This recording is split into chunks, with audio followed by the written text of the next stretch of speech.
Well, certainly, I thought that we played a great team in Clemson. I thought they played extremely well and gave us some fits with some of their pressure, and thought that kind of got us out of rhythm. In the first half, we turned it over. In the second half, we took care of it a little bit better, but they got us out of rhythm, and we weren't able to get the ball around the basket in the third quarter, really, and take advantage of some opportunities inside. We got some good shots during that stretch, but unfortunately, those didn't fall for us, and we were playing higher out on the court. But I give all the kids an awful lot of credit. I think certainly to be here on this stage and have an opportunity is something that's really, really special.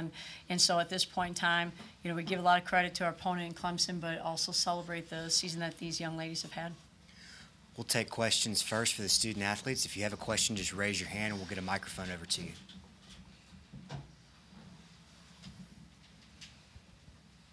For both of you, what were they doing defensively to keep you guys out of rhythm there in the second half? Start off with Allison. Like Coach kind of said, they put some really good ball pressure on us. They picked us up full court. We didn't see that a lot this season, but we prepared for it. But sometimes you just can't prepare for things like that. They did a great job forcing us one direction and just kind of taking advantage of some of our weaknesses.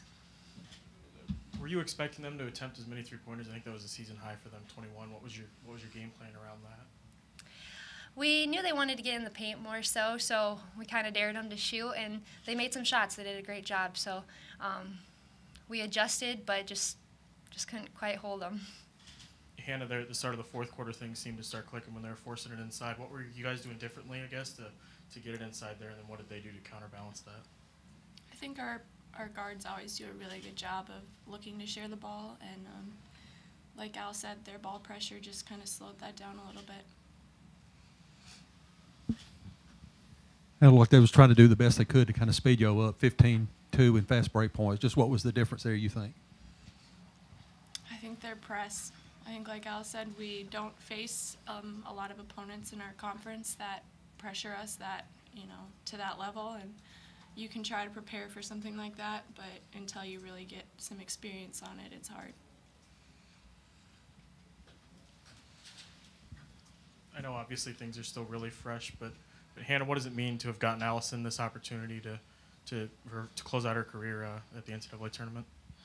I think, when I first got here, I started to realize the kind of special player that Al was, and knowing it was her senior year, we had a lot of goals oriented towards that. There's a lot more that I wish we could have done for her, but I'm glad we made it this far. Allison, for you, what does it mean to, obviously didn't end the way you wanted it to, but to end your career on this stage? We had a great run. It's been a really special year. Honestly, today it's one of those games where you just don't even look at the score and you walk off with your heads high and appreciate all that you had this year.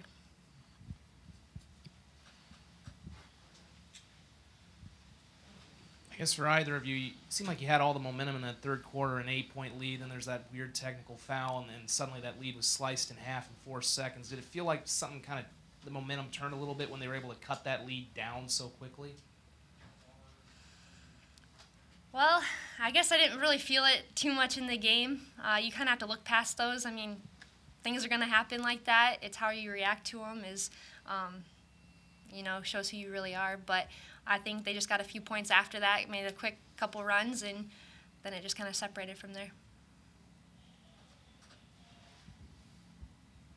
Allison, you were very emotional after the Summit League Championship game, and understandably so, because you didn't know if you were going to get this opportunity. Does that help the emotion now, given that, I'm sure you're still upset and disappointed that it's over, but at the same time, is there kind of a different feeling about it than you had a week and a half ago?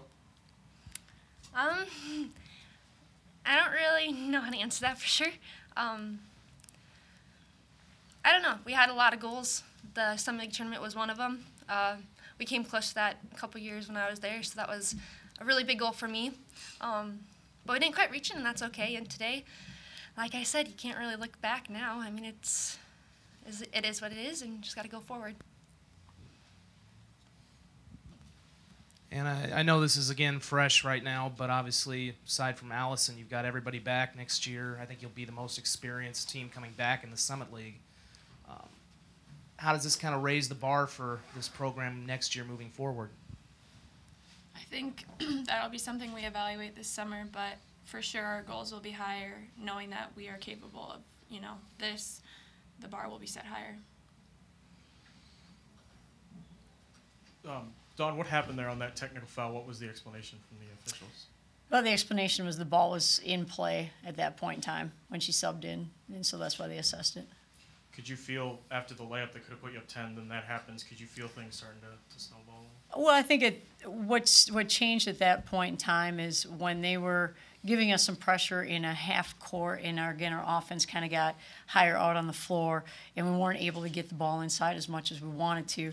That made things tough for us. We went to a bigger lineup so that we could try to get some opportunities around the rim. But what also happened during that stretch is they started to really hit some pull-up jump shots, and then they got some offensive rebounds, and so they were able to score during that stretch fairly efficiently. When they didn't score, they got some offensive rebounds and some opportunities for putbacks.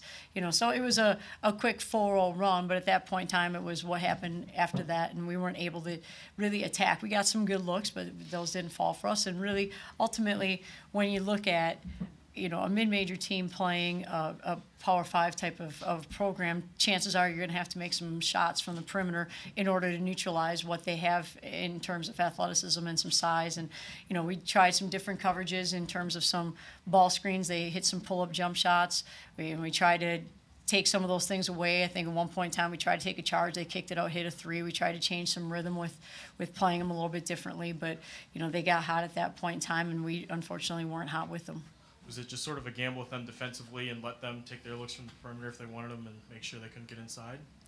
Well, I think for us, it's going to be challenging for us to get out and take everything away from a team that has more size and athleticism than we do. And so, we tried to do our best at limiting some opportunities. I thought in large stretches of that game, we did a good job of that. I think they got a couple in rhythm on some rebound opportunities, or the one where we tried to take a charge. So, those are tough, and they're a team that has the ability to hit shots, and we couldn't get out to some of those on the rebounds or the charge scenario. We've talked about it and what Allison's meant to this team. Again, didn't end the way you wanted it to, but for you to get her here and to see her out there in an NCAA tournament, what has that meant for you? Well, Allison is one of the all-time greats of USD women's basketball. She's someone who has really done so much for our program, and has some accolades that go along with it, and some statistics really that are quite impressive. But I think even more impressive than that is she's such a humble young lady, and she's such a great leader for her teammates, and does it in a way that everybody respects and loves her and cares a great deal about her. And so to see her to be able to go out in the NCAA tournament is something that is still very, very special for her and for our team. Coach, you talked about Clemson getting you out of rhythm. Was it the 15-2 fast break points? Did you try to speed you up, or was it something else you saw? Well, I thought they got some of those fast break points by turning us over in a half court. I think they got us once in a full court, but beyond that, it was really in some half court traps and some scenarios that way. That was just a little bit tough for us to break with our size, and so in order to kind of counter it, we started playing out a little bit higher so that we could pass it right back, but then we weren't able to attack the rim the same way. So I think for us, a lot of it was finding ways to turn us over in a half court in their zone. And she had a double-double tonight. Has she been a double-double player for you all year? Yeah, Hannah's a very special player. She's had a great year for us, and I think continues to grow and get better, and I thought really played well. Coach, you inherited this program after it had won a WNIT title, and you kind of each year built it up a little bit more. Where do you feel like you really raised the bar with this program next year, and what do you think is the next step moving forward? Well, I think the reason we were able to accomplish what we accomplished this year is really attributed to the young ladies in our program and the desire that they had to really continue to grow and I think continue to grow our team and continue to grow our program and get to the NCAA tournament. So certainly I think they get all the credit for the desire it takes and the time it takes to develop and get to this point. And I think certainly our goal as coaches for them is to continue to give them good opportunities in terms of scheduling to continue to get better, and continue to help them develop on the court and off the court and continue to grow from there. But for us, it's not necessarily a look at this is where, the one place we want to be. It's a matter of taking care of the process and continuing to grow incrementally and step by step. As difficult as it is in the moment, I mean, you guys have talked about living in the moment and enjoying those moments along the way, and even in defeat. Can you now look back, or how would you assess this season, or how will you remember it, I guess? Well, I'd remember first and foremost that we have a group of young ladies who really do take joy in being the best that they can be. And so while they work really hard and they compete every day in practice, they're also doing it with a smile on their face, and they have a lot of fun together. And I think that's the first thing that I would remember from this team. And I think what they have accomplished and what they have worked for all year long has been nothing short of very impressive. I think the schedule, some of the wins, the consistency of play throughout the course of the season is something that I think they've worked really, really hard. Our staff has worked really hard to try to get them prepared to the best of our ability. So I think overall, I think it certainly has been an incredible season for our young ladies, and one that we certainly will celebrate.